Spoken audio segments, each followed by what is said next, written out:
E aí, galerinha, voltamos aqui. Bom, já vimos, né, o que é frase, o que é oração, o que é período. Já vimos que os termos oracionais são divididos em essenciais, integrantes e acessórios. Agora vamos começar a falar dos termos propriamente ditos. E começaremos pelo sujeito. Geralmente, né, eu começo pelo verbo, pela transitividade, pela predicação, porque como eu falei no vídeo anterior, né, a oração, ela é uma estrutura linguística que gira em torno do verbo, então é essencial a análise do verbo, né? Mas, para a gente seguir um roteirozinho aqui bacana, vamos começar pelo sujeito mesmo. Eu só preciso que vocês saibam identificar o que é um verbo, tá? Bom, então vamos à primeira frase. Ele tem alguns livros sobre o comércio exterior. Bom, primeira coisa que eu faço em análise sintática é identificar o verbo. Então eu venho aqui, ó, tem, certo? Bom, e aí o que é o sujeito? Existem várias definições de sujeito, tá? Existe aquela definição de que o sujeito é aquele que pratica ação, mas ela não é completa, porque nem sempre o sujeito pratica ação, né? Eu posso ter um sujeito que sofre ação, eu posso ter um sujeito que apresenta apenas um estado em relação a ele, então essa definição ela não é completa, tá? A definição que mais se aproxima, podemos dizer assim, do que realmente seria, é o sujeito, é o termo sobre o que ou sobre quem declara o predicado. Então, tudo que declara o predicado é sobre o sujeito. Ainda assim, eu posso dizer que essa definição não é completa, porque eu falei para vocês que existirão casos em que não há sujeito, e ainda assim eu tenho um predicado. E aí o predicado não declararia nada sobre alguém, tudo bem? Mas não vamos nos prender à definição, vamos nos prender a identificar o sujeito, que é o nosso foco aqui. Como identificar um sujeito na oração? Bom, aí eu tenho alguns mecanismos, algumas teorias que nós precisamos saber. Primeira coisa, a gente vai trabalhar o que nos auxilia muito aqui numa visão morfossintática, lembra, né? Ou seja, a junção da morfologia com a sintaxe. Quais são as classes gramaticais que podem exercer função sintática de sujeito? Bom, as classes que podem é o substantivo, tá? O substantivo, o pronome, né? O pronome e o numeral, tá? São as classes gramaticais que podem assumir função sintática do sujeito. E para ser mais precisa, quando eu falo do substantivo, do pronome ou do numeral, eu estou me referindo que eles podem assumir função de núcleo do sujeito. Como assim, professora, núcleo? Todos os termos sintáticos terão um núcleo, tá? É uma palavra, podemos dizer que é a palavra mais importante, tá? Bom, o substantivo pode ser núcleo do sujeito, assim como o pronome numeral. Só que tem um detalhe. Aqui eu estou me referindo ao pronome e ao numeral com valor de substantivo, ou seja, aquele que substitui um nome, e não estou me referindo ao pronome e ao numeral que acompanham um nome. Então isso é importante, tá? Então pronome substantivo e numeral substantivo. Porque tem valor de substantivo e assume as funções sintáticas da mesma forma como um substantivo assume, tá? Outra coisa importante é que o núcleo do sujeito, ele não vem regido por preposição. Então, o núcleo do sujeito, ele não virá regido por preposição, o que começa a facilitar a nossa vida na identificação do sujeito, tá? Ainda, né, para identificar o sujeito, e aí vem aquilo que eu acho essencial.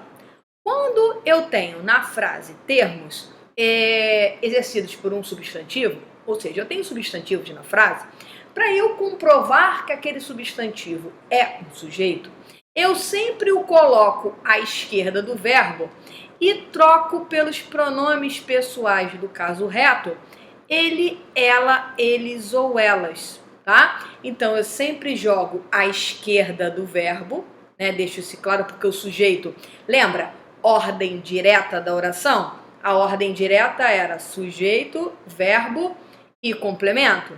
Então, na ordem direta da oração, a posição do sujeito é ficar à esquerda do verbo. Vale lembrar que nem todas as frases aparecem na ordem direta. Por isso que a dica da análise sintática é, antes de realizar qualquer passo, seria colocar a frase na ordem direta, né? Então eu teria assim, ó, primeiro passo para a análise sintática ser perfeita, identificar o meu verbo, né? Por quê? Porque eu trabalho com oração, sintaxe, objeto de estudo da oração. Segundo passo seria colocar em ordem direta, para depois você realizar a análise sintática. Isso vai facilitar na identificação do sujeito, né? É claro que nós estamos aqui tratando de casos em que há sujeito, né? Quando não houver sujeito, nós veremos isso nos próximos vídeos, tá? Segura a emoção aí. Então, quando eu consigo substituir por ele ou ela, eu tenho o meu sujeito, né? A gente tem aquela perguntinha, né? Quem fez tal coisa? Ajuda sim, mas você só tem que tomar cuidado, né? Para você não confundir com o objeto direto. Mas essa diferença nós veremos já já. E aí entraria a definição para você não confundir. Qual a definição? Sujeito é sobre o que ou quem declara o predicado. Te ajuda. Pô, eu tô declarando sobre aquele cara ali. Te ajuda a identificar o sujeito. Tudo bem? Então vem aqui na primeira. Dito isso, ele tem alguns livros sobre o comércio exterior. Reparem, aqui eu tenho um pronome substantivo que se refere ao verbo ter. Quem tem alguns livros sobre o comércio exterior? Ele. Ainda está regido por preposição? Não. E aí eu tenho mais um assunto para incluir, para ajudá-la a identificar o sujeito. Qual é mais esse assunto? Bom, o verbo, né? No que se refere à concordância verbal, o verbo ele concorda com o quê? Com o sujeito em número e pessoa. Então, repare que está havendo a concordância aqui, né? Vale lembrar que o verbo ter, no presente do indicativo, no singular, não tem acento circunflexo. Mas caso fosse plural, ele teria acento circunflexo. Então, reparem que a declaração de ter alguns livros sobre o comércio exterior se refere ao pronome. A gente sabe que isso aqui é um pronome. É um pronome que substitui, ao invés de falar Pedro, João, Paulo, eu estou falando ele.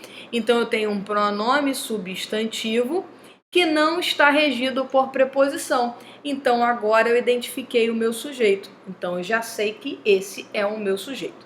Aí, vale lembrar que tira o sujeito, tudo que sobra na frase, ao retirar o sujeito, tudo que sobra na frase será o nosso predicado. Então, o que eu fiz aí? Eu separei os termos considerados essenciais, sujeito e predicado, para que depois eu possa analisar aquilo que integra o predicado, aquilo que integra, né, os termos integrantes, para que depois eu possa analisar ali o que vem de forma periférica, que são os termos acessórios. Tudo bem? Bom, vamos para a segunda frase, ó. A busca por novos desafios me motiva o tempo todo? Aí eu brinco, né? Eu até brinco com o verbo to be no inglês. Não é aula de inglês não, mas eu faço essa brincadeira. Porque assim, desculpa professor, né? Professora aí de inglês ou professor de inglês. Eu brinco em relação ao to be. Se você traduzir ao pé da letra, quando pergunta, ela é professora? Não vou falar inglês aqui para não gastar o meu inglês, né? Ela é professora? Você diz para você, sim, ela é, né? Yes, she is, não é isso? Se eu traduzir ao pé da letra, né? Eu tenho sim, ela é ou sim, ela não é, né? Ou não, ela não é. Bom, e aí como é que eu brinco? Repare, a busca por novos desafios me motiva o tempo todo? Sim, ela me motiva o tempo todo. Reparem que a busca por novos desafios foi substituída, essa expressão toda ela foi substituída pelo pronome ela, à esquerda do verbo, né? É claro que poderia não aparecer nessa ordem, né? Eu poderia falar, motiva-me o tempo todo a busca por novos desafios. não estaria na ordem natural. Porém, se eu fizer a substituição, por mais que tivesse motiva-me o tempo todo a busca por novos desafios, eu ia falar ela me motiva o tempo todo. Então, repare, você jogaria à esquerda do verbo, ou seja, na ordem natural, e substituiria pelo pronome ela. Ratificaria, confirmaria a presença do sujeito, tá? Então, aqui, ó, eu tenho esse termo aqui, exercendo função do sujeito. E aí, qual vai ser o núcleo? O núcleo é sempre um substantivo, um pronome com valor do substantivo ou um numeral que não esteja regido por preposição. No caso aqui, eu tenho busca. Porque você já viu que o A aponta para o substantivo. Então, esse A é artigo, busca é substantivo. Não estou fazendo análise morfológica, estou fazendo a morfossintaxe, que ela é essencial para que se entenda a sintaxe. Entenda, a morfologia é a base da sintaxe. Então aqui, ó, busca é um substantivo que vai funcionar como núcleo. É a palavra mais importante. Eu não poderia ter, por exemplo, desafios, porque o por aqui, ele está o quê? Regido por uma preposição, por desafios, por novos desafios. E novos também não poderia ser núcleo, porque novos é um adjetivo. Tudo bem? E ainda, repare, o meu verbo está no singular, fazendo a concordância com busca. Se fossem desafios, aqui o verbo teria que estar pluralizado também. Tudo bem? Então, tirei o sujeito, ó. Tudo que sobra é o quê? É o predicado. Beleza? Ó, vamos lá. Mais um exemplo. Existem muitas informações preciosas na internet. Bom, repare, a minha frase já começa com verbo. Então, eu vou lá, primeiro passo, verbo. Se a minha ordem natural é sujeito, verbo e complemento, eu já me ligo porque não está na ordem natural. Porque a frase iniciou por verbo. Então, se a frase se inicia com verbo, se inicia com um adjetivo, se inicia com uma preposição, eu já sei que ela não está na ordem natural, por conta, né, dessa ser a ordem natural. Então, o que eu faço? Ó, existem muitas informações preciosas na internet?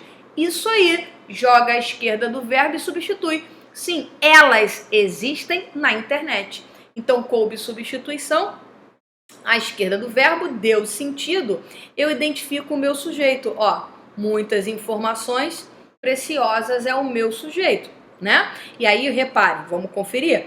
Informações é o meu substantivo, que está funcionando como núcleo, né? Repare, muitas é um pronome, não é núcleo, professora? Não, porque muitas aponta para informação. Então, muitas, isso aí, é um pronome adjetivo, que você já viu. Ele aponta para informações, né? Então, ele não funciona como núcleo. O que ele vai ser? Segura emoção, guarda na caixinha que nós iremos aprender. Preciosas é um adjetivo que está aqui. Eu não estou me referindo a qualquer informação. Eu estou me referindo a informações preciosas, né? Então, essas informações, o adjetivo, ele limita, né? Restringe o significado de informações, beleza?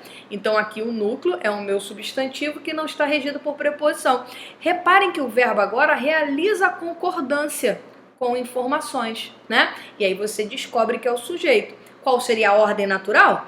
Muitas informações preciosas existem na internet. Então, existem na internet vai ser o meu predicado. Tudo bem? Pode isso, professora? Pode. Não deveria, então, ter uma vírgula? Não. Vocês vão aprender lá em pontuação, que é uma inversão direta aí, não teria vírgula, tá? Bom, bastam para a educação mais investimentos federais. Opa, de novo o verbo iniciando a frase. Então, já sei que não está na ordem natural. O verbo está no plural, então o sujeito vai estar no plural, terá um núcleo para o plural. Para a educação eu sei que não pode, por quê? Primeiro que ele está regido por preposição e educação não está pluralizado, meu verbo está no plural. E eu tenho mais investimentos federais. Então, mais investimentos federais, investimentos é um substantivo que não está regido por preposição e me parece ser o sujeito. Como é que eu ratifico? Muito bem. Jogo à esquerda do verbo e jogo e substituo por ele. Eles bastam para a educação. Eles o quê? Mais investimentos federais. Tudo bem, né? Então, ó, aqui, claro, né, na primeira frase aqui, eu não precisaria nem substituir, eu já tenho o pronome substantivo aqui, né? E aí todo pronome pessoal do caso reto, aí começa o link com a morfologia. Todo pronome pessoal do caso reto, obrigatoriamente, exerce função do sujeito. Bem? Mas, professora, eu posso perguntar quem motiva o tempo todo a busca por novos desafios? Para você confirmar, tudo bem? Bastam para a educação mais investimentos. Já falei que esse aqui é o meu sujeito. Perdão, vamos lá. Chegaram para o casamento meus tios e minhas primas de São Paulo. Já fizeram, né? Eles chegaram para o casamento. Eles quem? Meus tios e minhas primas de São Paulo. Isso tudo é o meu sujeito. Verbo pluralizado. Quais são os núcleos? Tios e primas. Professor, eu posso ter 2 núcleos? Claro, isso vai determinar inclusive o tipo de sujeito que nós veremos. Sujeito simples, nós veremos que só tem um núcleo. Sujeito composto tem 2 ou mais núcleos, né? Então aqui, ó, tios e primas, né? Então nós veremos que como eu tenho um sujeito composto, o verbo fica no plural em relação à concordância verbal. Qual é a ordem natural dessa frase? Meus tios e minhas primas de São Paulo chegaram para o casamento. Tudo bem? Beleza? Bom, mais exemplos aí para a gente trabalhar a questão do sujeito. Desejo visitar alguns países da Europa. Opa, saiu errado aqui, a gente conserta aqui agora, finge que não viu, ó. Ficou bonito agora, né? Desejo visitar alguns países da Europa. Bom, meu verbo está aqui, na verdade eu tenho uma locução verbal, sequência de 2 verbos com valor de 1. A gente analisa o verbo principal, né? Só que quem vai fazer a flexão de modo, tempo, número e pessoa é o verbo auxiliar. Então ele que vai me indicar ali, vai me dar a pista do sujeito. Bom, desejo, você já aprendeu, né? Que esse desejo é eu desejo, né? Olha a concordância, eu desejo. Pergunta, quem deseja visitar alguns países da Europa? Eu, né? Só que não está escrito aqui, não tem problema. Você sabe que o sujeito aqui será eu. Ele não precisa estar explícito na frase. Ele pode estar implícito, que é o que vai caracterizar, por exemplo, um sujeito chamado de oculto, que nós veremos também. Mas eu sei apontar o sujeito. Eu consigo identificar sobre o que ou quem se declara o predicado. Então, o desejo visitar alguns países declara sobre o sujeito eu. Então, aqui seria o meu sujeito, tá? Então, é para mostrar que o sujeito nem sempre está na frase. E aí, o que acontece? Isso tudo aqui, ó, isso tudo aqui vai ser o quê? Isso tudo vai ser o predicado. Muito bem, beleza? Tá? Aqui, ó. Desistiremos de todas as nossas metas. Desistiremos de todas as nossas metas. E aí, desistiremos é o meu verbo. Será que está fora da ordem natural ou o sujeito está implícito? Está desinencial, que a gente chama, está oculto. Bom, esse mois aqui é uma desinência número pessoal que se refere a nós. Bom, nós desistiremos de todas as nossas metas. Eu sei que então aqui o sujeito será nós. Ele não está na frase, mas eu consigo apontar. Então isso tudo aqui vai ser o meu quê? Predicado. Beleza? Tá? Então assim a gente está aprendendo a identificar o sujeito da frase. Bom, atenção especial para essas 2 frases agora, né? Ó, venderam-se todas as mercadorias do estoque. Bom, eu tenho C aqui. Eu costumo falar para o aluno que toda vez que for uma questão de sujeito, cara, tem o C, para o mundo e analisa. Sempre pense se esse C é uma partícula passivadora. Se esse C pode ser uma partícula passivadora. Porque se ele o for, o que eu tenho? Eu vou ter uma voz passiva sintética. O elemento que estiver ali será o meu sujeito, só que é um sujeito paciente, que sofre a ação do verbo, né? É um sujeito paciente, tá? Bom, o sujeito paciente é aquele que sofre ação. E esse ser, para ser partícula passivadora, pensa comigo, ele tem que ter um sujeito. E aí nós acabamos de ver o que pode ser sujeito. 3 classes gramaticais, não é? substantivo, pronome numeral, SPN, não regido por preposição. Então vem comigo, tem o C, para o mundo e analisa. Todas as mercadorias do estoque poderia funcionar, esse termo poderia funcionar como sujeito? Poderia, por N motivos. Primeiro que eu tenho aqui mercadorias que pode funcionar como núcleo por ser um substantivo que não está regido por preposição. Ainda, venderam está no plural, ele pode estar fazendo a concordância. Já vou bater o martelo e chamar de sujeito? Não. Aí você tem que relembrar um ponto essencial de vozes verbais, que é o quê? A voz passiva sintética, ela se equivale à voz passiva o quê? Analítica. Se você não se recorda muito desse conteúdo, vale a pena dar uma revisão. Voltar aí o vídeo e procurar o vídeo que fala especificamente de vozes verbais, né? Então, a voz passiva sintética, ela é igual à voz passiva analítica.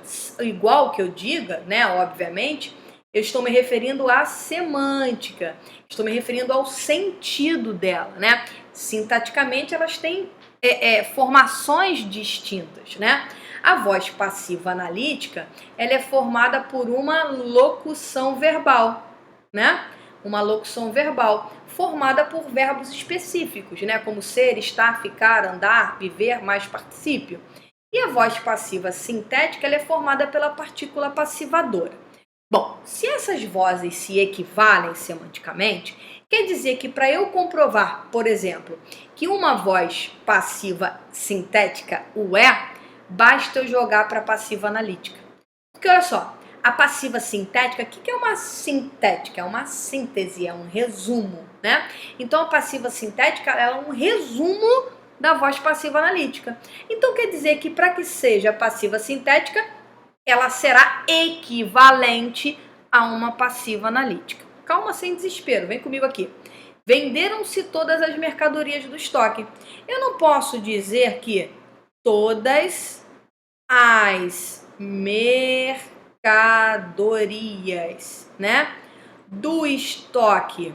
E aí eu vou aproveitar a questão do tempo verbal. Vender é pretérito perfeito, eu tenho que jogar para o pretérito perfeito. Todas as mercadorias foram vendidas? Posso. Conseguiu, né? Show de bola. Consegui fazer essa transformação. Então eu peguei aquele termo que me parecia ser o sujeito, joguei à esquerda e joguei a locução verbal da voz passiva analítica para comprovar se aqui é uma passiva sintética. Deu certo. Então esse C é uma partícula passivadora e esse termo é o meu sujeito que está realmente fazendo a concordância. Tudo bem? Tá? Então, quando eu tenho esse C e eu consigo realizar esse processo, esse termo aí é o sujeito. Tudo bem? Ó, confirmaram-se as consultas e os exames para o plano de saúde. Então, reparem, as consultas e os exames para o plano de saúde foram confirmadas. Aqui eu já fiz direto, né? Consultas e exames são substantivos que não estão regidos por preposição. Eu consigo jogar para passiva analítica. Então, esse C é a minha partícula passivadora e aqui eu tenho o meu sujeito.